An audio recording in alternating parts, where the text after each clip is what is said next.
back to my channel. It's your girl Sean and I'm back for another video. If you're brand new to my channel, I'm a life and dating coach and I'm also an author. I've actually written 3 books. My first one is called The Dating Game, How to Find Yourself While Looking for Mr. Right. My second book is called Breaking the Man Code, The Key to Unlocking His Heart. And my third book is called Getting Unstuck, How to Create the Life You've Always Wanted to Live. I'll be sure to link all 3 of my books below. But like I said, I do a lot of life and dating type advice videos and things like that. So if you enjoy that kind of content, be sure to subscribe. And if you are already a subscriber, become a VIP and be the first to get my new content as soon as it's released by clicking that little bell right next to the subscribe button. That way you'll always be notified whenever I upload a video. So before we get into today's letter, I want to remind you guys that I have a Single in the City brunch that I'm hosting here in Atlanta, Georgia next month, June 30th. If you want to be a part of it, be sure to go to my website for more details. I'll be sure to link it below. I'll also be sure to leave the announcement video right here on the screen and below so you guys can check it out if you want all the details about my Single in the City brunch. Now without any further ado, let's get started with today's video. Let's go get 'em. Hey Sean, I've been a subscriber for a while and watching your videos, especially your strawberry letters, for years now. I never imagined I'd have to write you myself. So basically I've been married for a few years now. We were long distance at first for about a year, but this was due to trying to sort out the visa/residency documents so we could be together, both Christians, etc. We spoke and FaceTime each other constantly, I mean throughout the day. We were so open and told each other about everything. He told me about his past and everything. He met this lady who also knew some of his family and they became friends. I raised red flags about her from the get-go. Something just didn't sit right with me and I warned him to keep his distance, not just with her. Well, shortly after a year of marriage, he cheated. He confessed on his own. This was while we were apart and it hurt me so much. He claims it was because he was drunk. Rolls eyes. Because I'm rolling my eyes too. Anyway, it was terrible, but I forgave him and we attempted to move on because we finally had the documents and we relocated. I thought it was the end of it.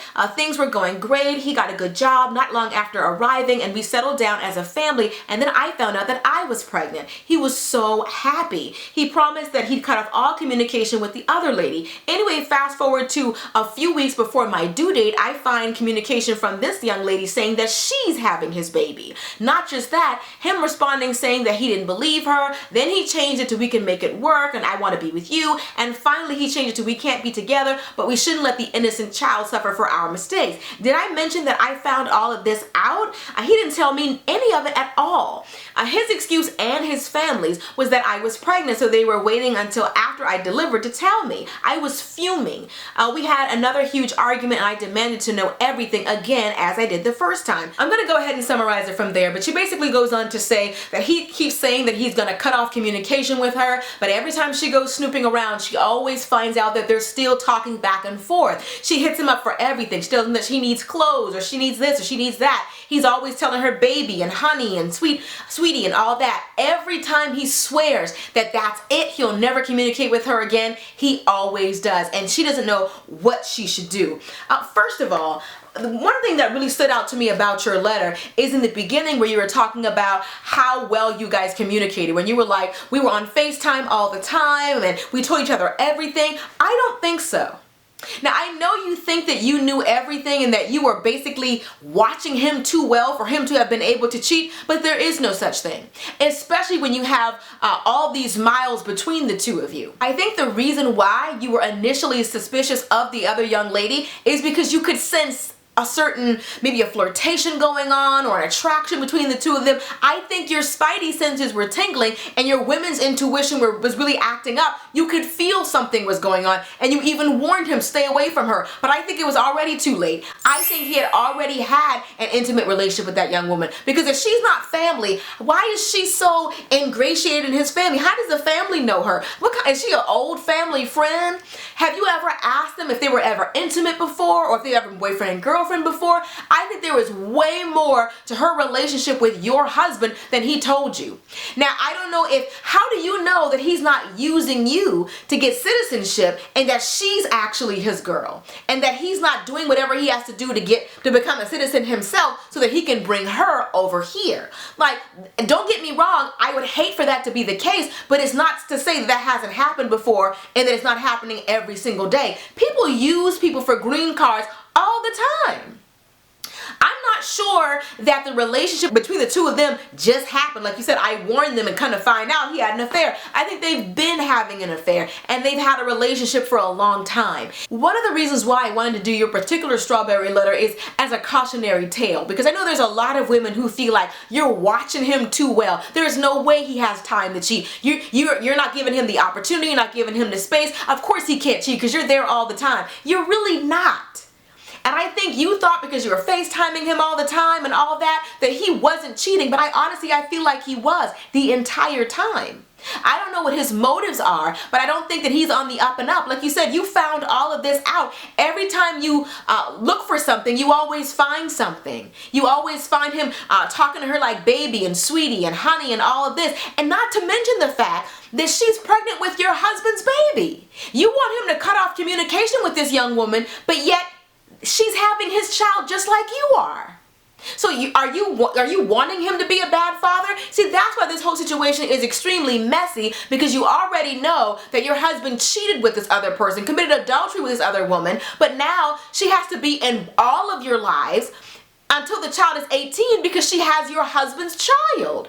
You can't expect that. I mean, I know that you want to say he's my husband and she should have never have done it and I want him to cut off all communication with her, but that's not realistic considering the fact that she's also carrying your husband's child. You can't blame the child for the mistakes of these grown people, but also because of what he's done, there's always gonna be this looming air over the situation. It'll never really be something that you can trust, because even if there are in the future just talking about the child, you'll never fully trust that because of them doing so much sneaking around before. This situation is going to have you looking over your shoulder for the rest of your life. You're never going to know, are they being legit right here or are they still cheating in my face or behind my back? This is a bed that he's made. He has to lie in it. I feel like this woman is way too familiar with your husband for them not to have a more serious past. How is she texting and emailing and calling your husband asking him for clothes? Not baby clothes, but clothes for her. Like, she's truly acting like he's her man. Like, the communication that they have, it doesn't sound like she even has considered you to be a wife.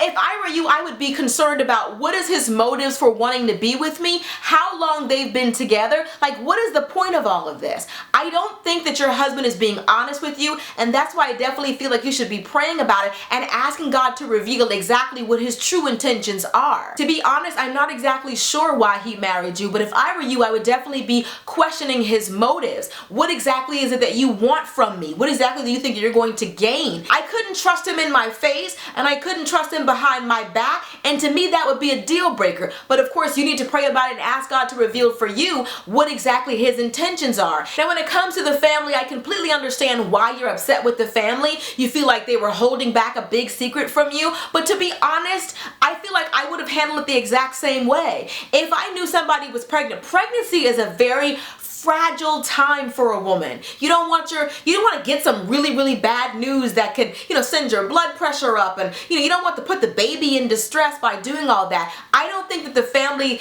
intentions at that time were to be shady and to keep secrets from you. I don't think that was the case. I would feel, some kind of way about giving bad news to a pregnant woman myself, so I get it. But I do feel like they know more about the relationship between your husband and this other woman than they're letting on. Where exactly do they know each other from? I feel like the family knows what the tea is, but nobody's spilling any of it for you. Everybody knows what's going on but you. So I would be asking, stop asking him and start asking God. He clearly has shown you that he can't be honest, that he can't be trusted. So stop asking him, because all he's going to do is give you more and more lies and stress you out. I would definitely be praying to ask God, God, show me everything that I'm missing. Show me everything that I'm not seeing here. Give me a peace about my decision. And ask God to give you more clarity about what you should do next. So in your letter, you talk about how frustrated you are, that every time he tells you that it's over between the two of them, that he's not going to keep communicating with her, you find out that he still does. When you're telling your husband, hey, this person is really causing problems in our marriage, and they act like they can't stop communicating with that person, as far as I'm concerned, he has already chosen her just by his behavior. Because if I'm telling you, I've had enough of this and I'm threatening to leave, and you're like, nah, but I can't. I think there's so much more to it. I Honey, you have his last name and his ring, but I honestly believe that she may have his heart. And as hard as that is for you to hear, I think that his behavior, words are one thing, but actions tell a completely different story. I don't care what he's saying. What is he doing? Where does his attention go? He's calling her baby and sweetie and honey and doesn't even care how you feel about telling him, look, I'm telling you it's over. I'm going to leave. I'm telling you I'm out the door. You keep telling him this over and over and over again, and you keep finding out that he's still talking to her.